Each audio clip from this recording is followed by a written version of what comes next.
everybody and welcome to this time lapse.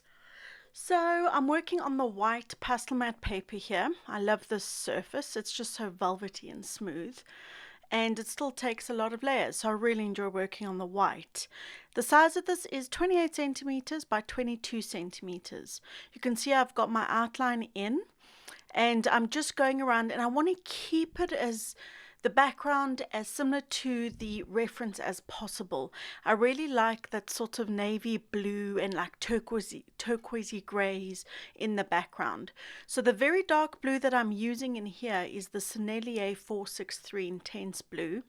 And then I used a mixture of Terry Ludwig from the Dark Intense 2 set, the very dark turquoise in there, as well as a mixture of Jack Richardson and Jackson's pastels, which I actually enjoyed. I cracked them out for the Cosmos as well. Making a start here on the centers of the flowers and looking back on this, because I did the real-time demo on my Patreon. It's in 4 parts and it took me about 3.5 hours to complete this pastel, but it amazed me how many different colors I actually used in the pollen. I just kept going back in constantly to try and build up these flowers, but especially the pollen. So the flowers by far took the longest. I really need to work on my flowers. Some things to pastel I find are easier than others. And I'm trying to explain to myself why is that? Because at the end of the day, you're looking at tonal value and you're looking at shape. So why is it different painting a flower to the vase, for example? The vase came together very quickly and I relaxed into it and I really enjoyed it. Where the Cosmos, oh my word, I thought it was so difficult. And I also chose Cosmos because I thought as a flower that'd be quite easy because they're a single petaled flower, right? So when it comes to painting multiple petaled flowers like peonies or roses on this scale, look, we've got a lot of flowers on there and this is quite small. It's roughly an A4 size.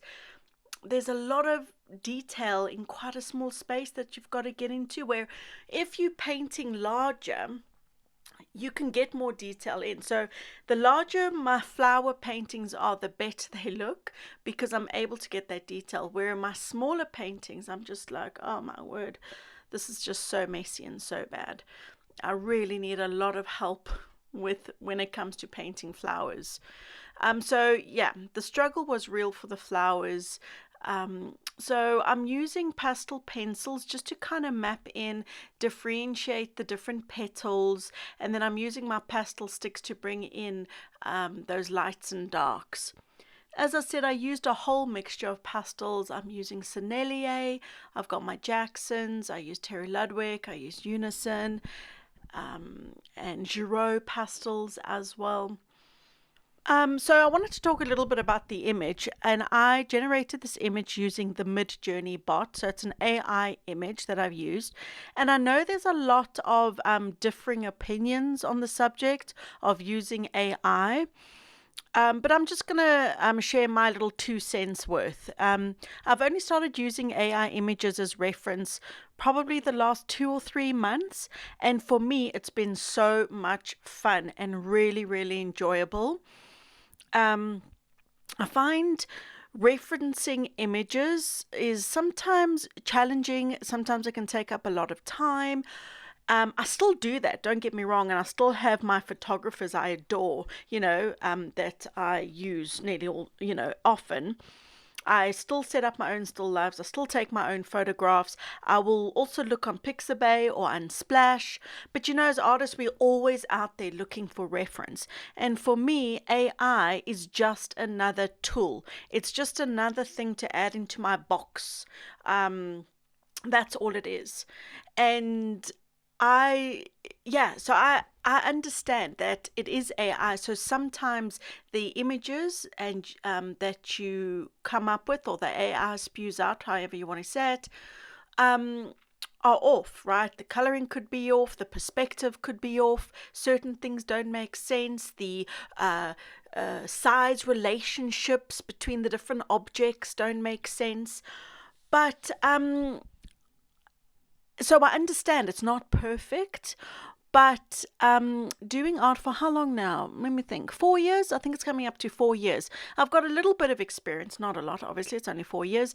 And I can recognize those things. I can recognize when the perspective is off, oh, this shadow isn't really making sense, and change it so that it makes for a better painting. And we do the same when we go out to paint a landscape. You are not including certain elements, even though you can see them, they're right there.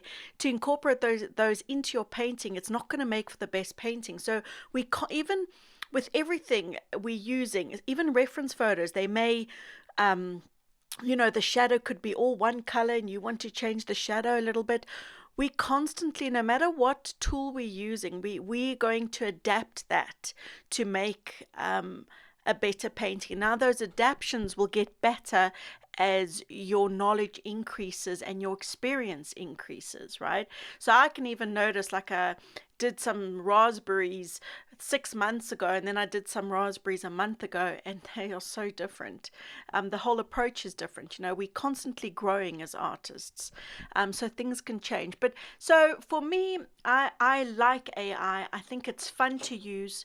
And also, it's fun to generate, because you're the one who's prompting. You're the one who's saying, I want a turquoise and gold vase with pink cosmos in a Renaissance style, and then it spews out these images. You're the one who's initiating that creative thinking in the beginning, So my inspiration for this was I just needed to paint something pink and turquoise. It started with the color. And then I thought, oh, I know. What about if I paint a turquoise vase? Oh, and let's add some gold to that. And then let me do a simple flower like a cosmos. Wasn't I wrong about that? Anyway, so I'm the one who initiates that creative thinking of what I'm wanting to achieve. So yeah, anyway, that's my little 5 cents on AI. Let's go back to this. The flowers are not finished, but the vase was a dream to work on. I absolutely love working on ceramics. So I went in with a very bright turquoise from Blue Earth Pastels, but I mixed that up with some blue-green earths from Unison, as well as some dark turquoises from Giraud and Terry Ludwig. So in the shadow part, which is on the right of the vase, I used a lot more of the more muted grayed down turquoise and saved the brighter turquoise for where the light is actually hitting the vase. Now you can see in the reference photo up here, it's more green in the reference, but that doesn't matter. I wanted something a little bit more turquoise, so here we go. There's your turquoise vase. Also, I mapped out the little gold, I want to say etchings. It's not etching because that's in glass, isn't it? The goldy bits with the pastel pencil first, and then I went over with iridescent pastels. I used 3 different goldy colors, like more of a bronzy gold, then more of a yellowy gold, and then more of like an in-betweeny gold from Sennelier and Schminke. The most yellowy gold you can see on there is from Schminke. Now, since doing this and using iridescence, it's really important to make sure that you fix the iridescence in place, because the glitter particles can get a little bit everywhere. So when it came to the end of this, I used my favorite fixative, which is Daler-Rowney Colorless Fixative Spray. It's brilliant. It doesn't darken the colors. It's such a fine mist, and I use about 3 coats of that. So the vase came together very quickly and very nicely. I was very happy with that. And then moving back onto the flowers, which gave me a headache. I think this took me about 4 hours, just under 4 hours, 3.5 or something like that. And the vase took me an hour, and the rest of the time was the flowers. And I'm really not being very helpful. I can't even tell you particularly why they were difficult. I just really did struggle, but genuinely, I do struggle with my florals. That is my goal for this year, even though we're really halfway through the year, is to improve my florals. Absolutely, because I love flowers. I collect roses, so I want to be able to paint roses really, really well. So that's one of my goals. But there was a lot of backwards and forwarding to try and get these flowers to come alive and not look so messy. They were just looking so, so messy.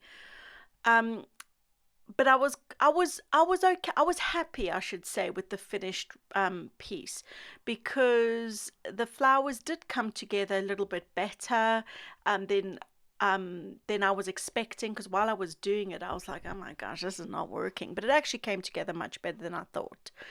I added a little bit of petals down there on the right because the vase is offset a little bit more to the left, so that if compositional wise it's not right in the middle of the page.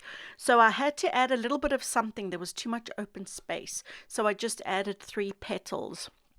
And now, to help these flowers pop a little bit more, I'm darkening around the flowers. So that's going to help them stand out a little bit more. But like I mentioned earlier, if you did want to see this in real time with me talking you through everything I'm doing, you can check me out over on Patreon. But I think I shall leave you for the next 30 seconds, and I shall see you next time. Bye for now.